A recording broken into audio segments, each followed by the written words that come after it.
Now that we have completed the first informative speech, your first major speech for the semester, we are going to be moving on to the demonstration speech. So what is a demonstration speech? It's one type of informative speech. It's just a specific type of informative speech. It explains how something is done by showing how something is done. So the focus of this type of informative speech is to show and not just tell. You will be demonstrating the stages of a process. This will require you to show the audience how to do something rather just telling them. And I just want to reiterate that over and over again so that you understand that you will need to be showing us how to do something. Some common topics that have been used in the past include how to make a recipe, how to stretch properly or swing a golf club or a baseball bat. We could also look at some sort of action like changing a tire, making a paper airplane, making something out of origami. It just has to be something that you can perform in front of an audience, and it needs to be something that you can teach them and show them how it is done. So the first thing that you are probably thinking about is, what am I going to talk about? So I want to review just picking a topic because for this demonstration speech, I am going to allow you to pick your own topic. So I won't be putting any, there's a few limitations that you can see at the bottom, but I will be allowing you to pick something that is interesting to you, something that you know how to do, and that is what I want to talk about right now. What's really important when choosing a topic is picking something that you already know how to do. This speech has a quick turnover, so this isn't something where you want to reinvent the wheel. This isn't the time to learn something new, and that can also be detrimental to you as you move forward in this speech. You want to be able to bring in your own personal experiences because you need to be the expert.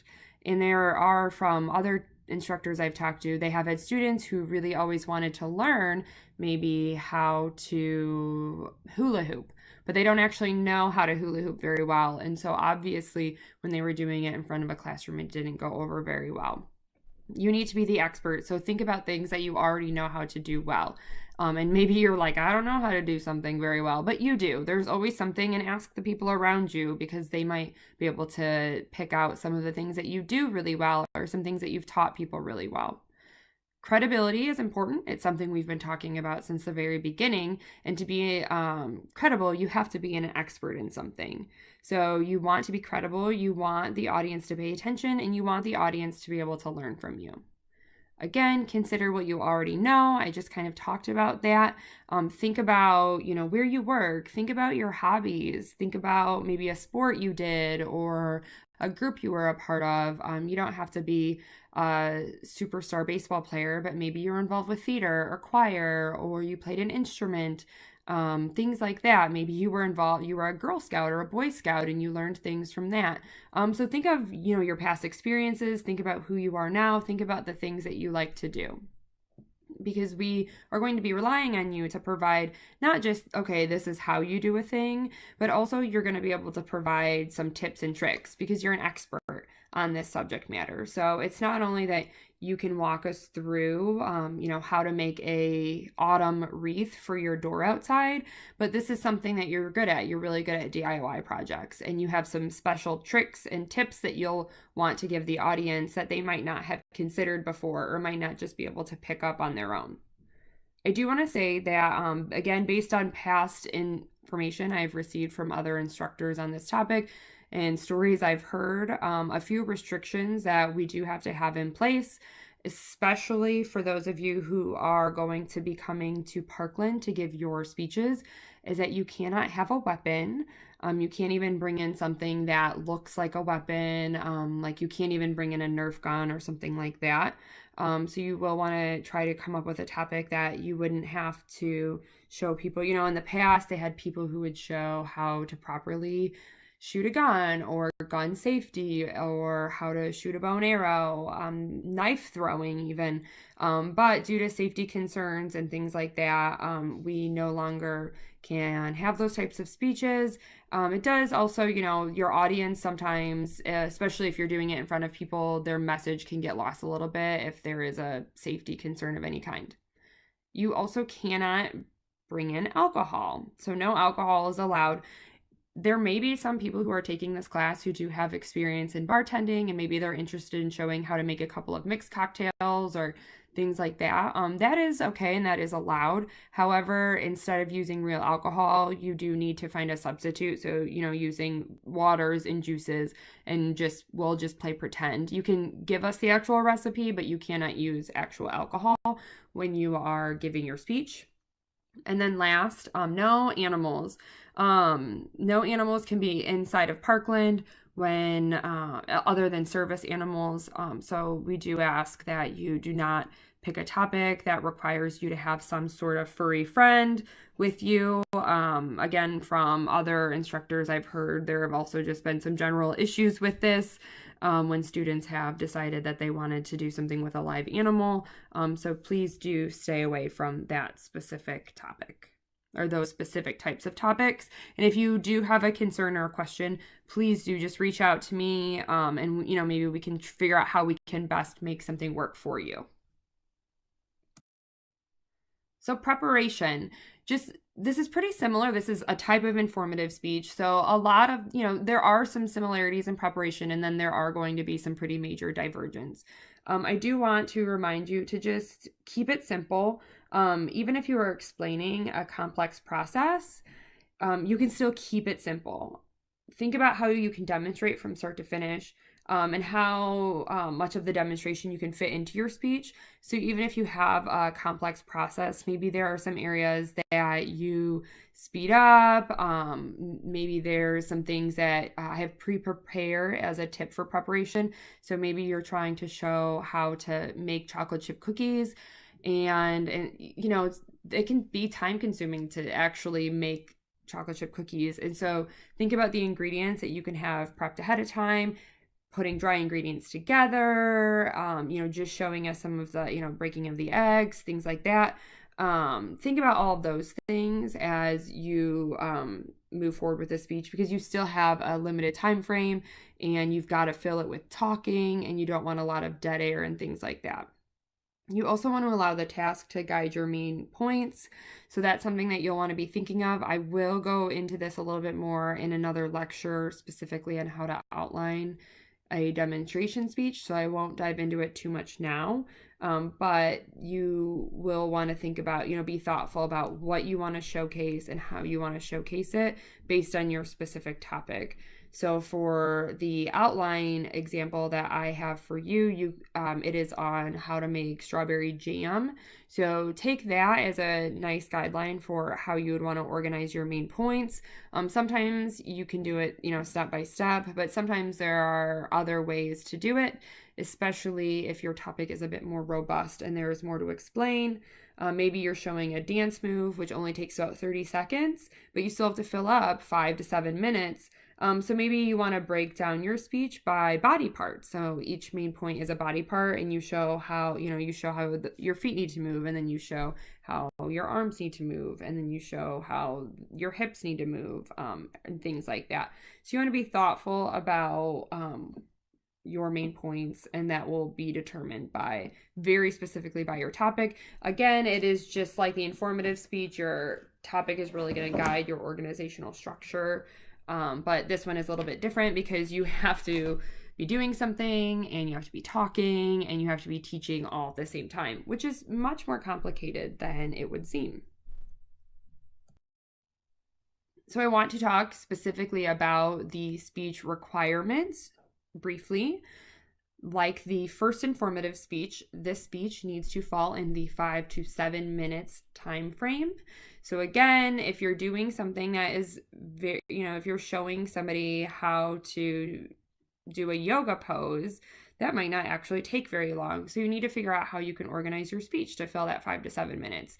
And on the other side, if you are showing us how to tie-dye a shirt, that actually in reality might take 20 minutes to do. So you want to think about how you can pre-prepare yourself to still hit that 5 to 7 minute time frame, and what you can have done ahead of time, like already having a tie-dye shirt on hand, or maybe having your colors already mixed and ready to go. You can still talk about those things, but those aren't going to be the focus of what you show how to do. You will need to include a visual aid in this one. This is something that will be a lot easier to do since you'll be demonstrating. So you will have an object. Even your body is considered an object for this specific speech, depending on what you do. Obviously, if you are showing us how to, put together a DIY project, then your body isn't going to be the visual aid, the materials will. But if you were showing a dance move or a yoga pose or a specific stretch or something like that, that would be considered. And I do encourage you to utilize, handouts and PowerPoints and things like that. You are welcome to have more than one visual aid to help guide your speech. For this specific one, you must engage with your audience, and there are a couple of different ways that you can engage with the audience. You can ask your audience a question. You can hand something out to your audience for them to look at. You can also bring in an audience volunteer. So maybe you want to demonstrate something where you will need a partner or a few people to help you out with that, and that is completely acceptable for engagement. However, I do recommend that you make sure that you have your volunteers on notice ahead of time. You can utilize the other people that are in the presentation center if you're doing it at Parkland during the presentation center hours. But you want to make sure that you do let your classmates know ahead of time that you'll need volunteers, because you never want there to be a lull when you ask for volunteers and then nobody wants to raise their hand and help you.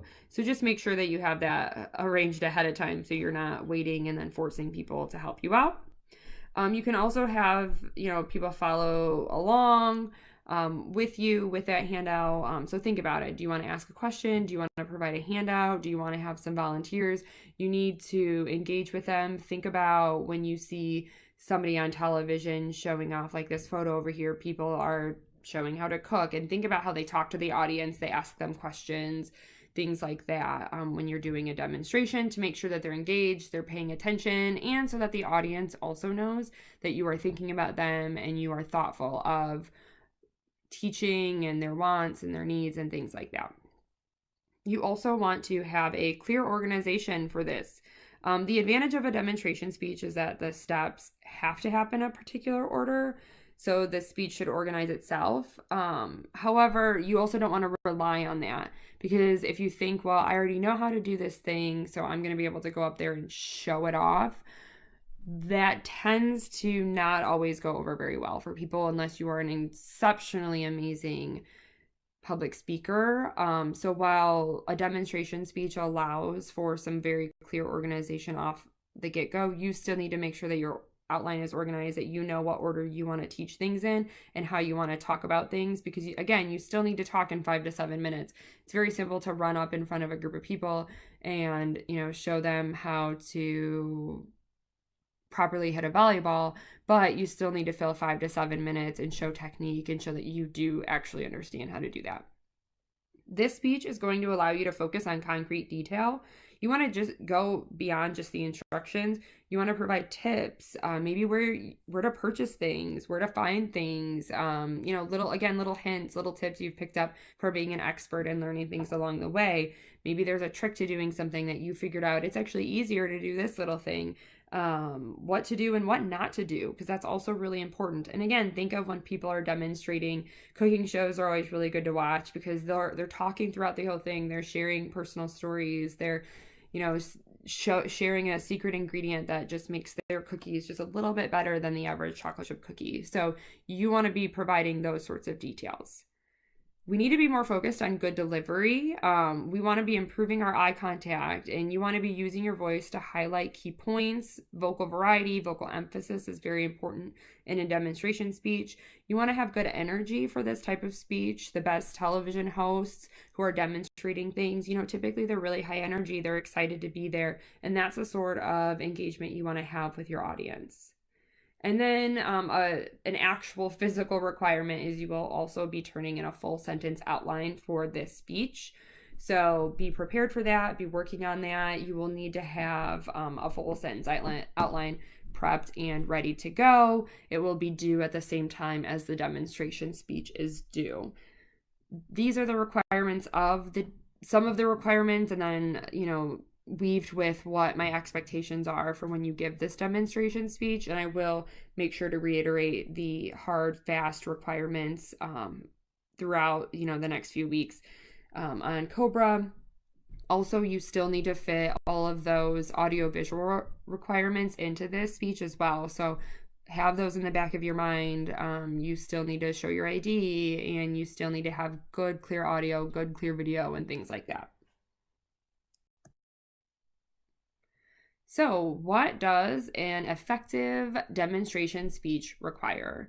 It absolutely requires your expertise. You need to be an expert in something. You need to be able to have that boost of credibility. You need to be able to feel comfortable and confident talking about something. Something that, I would consider myself to be good at is growing fruits and vegetables. I love growing in my garden. And so maybe that's something I would pick, and I would want to weave my expertise and my little tips and hints along the way when I'm talking about it. You also, the hierarchy of steps or your organizational pattern is something that a demonstration speech relies very heavily on. You want to make sure that things are organized in a way that makes sense and teaches your audience in the best way. So you want to be thoughtful of that. And again, I will have a separate lecture on organization, and there is a previous lecture on organizational patterns as well that you can always go back to if you have questions. Demonstration speech relies very heavily on a visual aid. So you want to be able to show your audience, because this is about showing, not just telling. So you want to be comfortable with that. You want to be prepared with, whatever your visual aid is, and which is really going to be demonstrating what you're doing, and then enhancing it with some other options, whether it's video, audio, PowerPoint, again, things like that. And for this one, you really, really, really need to practice. Again, you think that you know how to do something really well, so you think that you don't have to practice. And this one is the one that I hear from people as actually being the most difficult. So please be practicing. Practice in front of an audience so you know how audience engagement is going to work for you. And they can provide tips on, hey, this really worked, or I really liked that. Again, just to enhance that speech and make it even better. Something I also want you to be thinking about, again, as you are wondering, how can I accelerate my speech? How can I make it a better speech? This speech will still include the regular speech components, and all of the introduction components are going to be the same as for your last informative speech. You're still going to have a thesis statement. You're still going to be transitioning between main points. You're still going to grab attention. You're still going to summarize. You're still going to memorably close. I want you to be thinking about how you can move your thesis statement from this is how to make an omelet to something like making an omelet is an essential skill for a budding chef. Or again, you don't want to just say for your thesis statement, I'm going to teach you how to do the moonwalk. You want to move on and say, make a statement. Let us know what you're talking about and be a little bit more creative with this speech. So that is all I have. This is a very long lecture on the demonstration speeches. That is all I have for right now on the speech. There is a demonstration sample outline available to you. I also have an abbreviated, written out file in Cobra that outlines some of the things that I've just talked about and blabbed about for quite some time. If you do have any questions, if you're trying to come up with, brainstorm a topic idea, you know that you can always reach me via email, and I would be happy to work with you. This is a new speech for me as well as for you, although we all demonstrate how to do things all the time, every day. So I'm very excited to work with students and help them, because I want you all to succeed for all the speeches, but I really want all of us to succeed with this demonstration speech assignment.